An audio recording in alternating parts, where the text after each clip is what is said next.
Hey champions, it's Chum here, and today, as I'm sure many of you guys know, we just had the reveal of the brand new Generation 8 Pokemon games, Pokemon Sword and Pokemon Shield, and I gotta say, these games look absolutely incredible. Sword and Shield as the two names, I never would have guessed that in a million years, but without further ado, let's jump into the speculation and the theory crafting and all that sort of crazy stuff involving the first few minutes of gameplay, as well as information about the region and the game as a whole. So for this speculation and breakdown, I'm going to actually be breaking it up into two separate videos.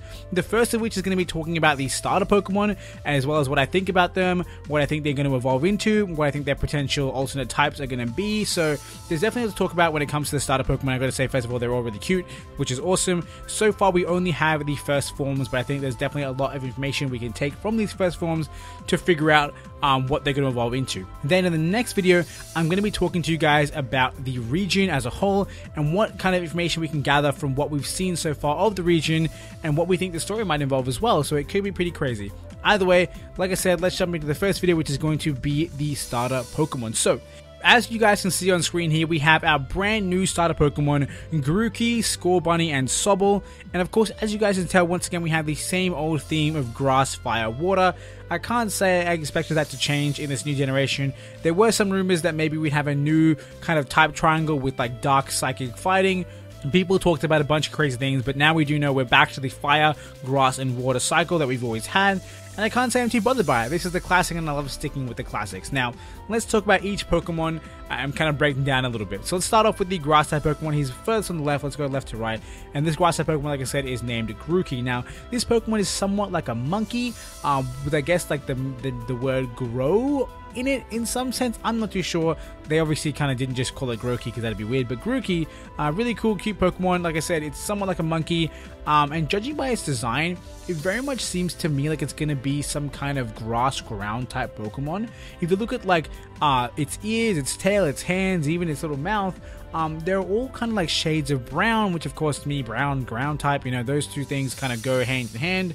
Now, another thing that makes me think this Pokemon could be grass ground is the fact that when you first see it in the animated trailer, all you see is its hand, you know, whacking a rock with a stick. Now, when I think of that, I'm seeing, you know, a rock. You know, that rock is obviously part of the ground. This Pokemon, you know, has a brown-looking hand with a stick in it. It just seems really ground type to me. And another thing that my friend mentioned to me when we were talking about it just after the trailer dropped is this Pokemon looks like it's wearing gardening gloves. Like, look at its hands. Like, honestly, if you once you open your mind to that possibility and look at that trailer again, it actually looks like this Pokemon is wearing gloves. So in my mind, I'm imagining some kind of gardening monkey that, you know, will till the soil and, you know, kind of support the growth of plants around it, and, you know, have this weird kind of like I don't even know, I'm not a biologist, but have some kind of relationship with the grass and the greenery around it. And it just seems like that's the kind of grass that we're getting this time. Similar to Bulbasaur. Bulbasaur is kind of part of nature. This Pokemon being part of nature as well, and kind of, you know, maybe planting seeds, you know, being a gardener for the whole world. That kind of seems like what this Pokemon is going to be. And that's why I think it's going to be a grass ground type.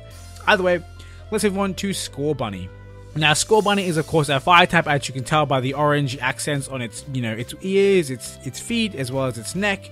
But one thing you notice is the Pokemon is actually primarily white, which is quite interesting to me. And I think the biggest tell as to what type of Pokemon this could be is actually the kind of light orange patch in between its eyes and just above its nose. Now, to me, this reminds me of the kind of bandage or like strap or whatever we would call it that you might see on the nose of a fighter, like, you know, a boxer or someone. I'm not too sure. I have an image in my head of a certain gym leader who has that kind of, you know, strap on their face, but when I think of it, what I see is that I see this Pokemon as a fighter. One thing you'll notice in the trailer when it's first revealed is you can see it's very, very athletic. There's like a big wheel turning and you see this Pokemon jump onto it and run up it. Like I said, very athletic, you know, fighting Pokemon, fighting people, fighting anything are usually very athletic. So I'm getting very strong firefighting vibes from this Pokemon. I gotta say, I'm not the biggest fan of that. We've seen so many firefighting Pokemon in the past, and we even had a firefighting scare when it came to Litten and Incineroar in the previous game. So I'm not sure I'm ready to go through that again. I'm glad Incineroar wasn't firefighting, but this Pokemon, honestly, apart from being normal type because it's white, I really don't see any reason to doubt that this is going to be a fighting type Pokemon. Maybe it's just going to be mono fire. I don't know. But again, I don't see any kind of connection to any other type of Pokemon. Maybe because it's so fluffy and it has big ears, it can fly and be a fire flying type. Probably would be the weirdest fire flying type in the game. Like I said, right now it really seems like Scorbunny is going to be a fighting type Pokemon. Like I said, not too happy about it.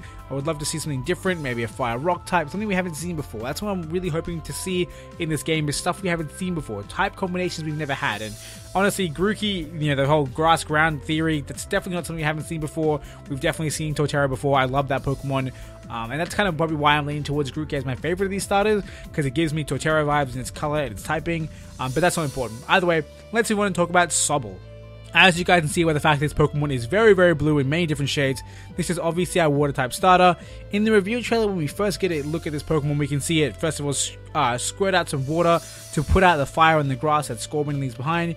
And then when you go look at the fountain where the water came from, you notice that this Pokemon is actually camouflaged. So this is some kind of like water chameleon. At least that's what I'm seeing from it. And this Pokemon, the way it moves in the trailer, in the animated feature, it's adorable.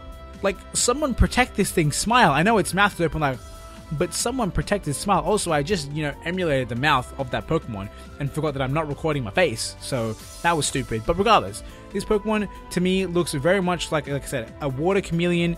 And I'm getting Charmander vibes because, you know, Charmeleon, obviously it's not a fire type Pokemon, duh. But when I think of this Pokemon, my brain's like, hey, Charmeleon, Chameleon, Sobble, which is a chameleon, lol. And then it even has a squirrel, squirrel like tail, like Squirtle. I don't even know. This Pokemon's an enigma to me, but it definitely is adorable. And judging by its design, I honestly couldn't pick for you guys what potential secondary typing it could have. Maybe, just maybe, it is electric typing because of the, you know, vibrant yellow color we see on like the fin on its head. But even that, it's hard to say. It's really, really hard to say. If you guys have your own speculation or thoughts as to what type Sobble might be apart from water, let me know in the comment section below. Or do you think it's just going to be primary water and nothing else? Honestly, I wouldn't be too surprised. We've had, you know, solo water starters before, Feraligatr, Blastoise, and a bunch of others. So I wouldn't be surprised if this thing stays to being its roots, just being a water type Pokemon. However, I'm a fan of dual type Pokemon, so maybe and hopefully it will get another typing. Otherwise, I'm probably sticking with Grookey as my favorite. Either way, that's kind of all I have to say for you guys about the brand new starter Pokemon. I think they're all really cool. I think they definitely look adorable. They all have really nice designs, very Pokemon style designs. Nothing too outlandish, but nothing too simple. I think they all look incredible, and they have a bunch of unique characteristics about them that makes me feel as though they could evolve into something very, very cool. I don't see any squandered potential here. I see a bunch of potential for all these Pokemon in the future, and I can't wait to see how they turn out. Either way, guys, like I said, that's going to be it for this Pokemon Sword and Shield starter Pokemon speculation and, you know, review and first impressions. I don't know what you want to call it, but if you guys enjoyed it, make sure you hit that like button. Of course, if you guys want to see more discussion videos about the brand new Pokemon game Sword and Shield, hit that subscribe button down below as well. The channel hasn't been very active as of late, but given this information and given the fact that Pokemon is hyping up in my life again, I'm definitely keen to start making videos again. I've been on an upward trend in, you know, getting back into this channel for a while now, so hopefully I can make that happen sooner rather than later. Either way, like I said, it's going to be the end. I hope you guys enjoyed, and until next time, I hope you guys have a wonderful day.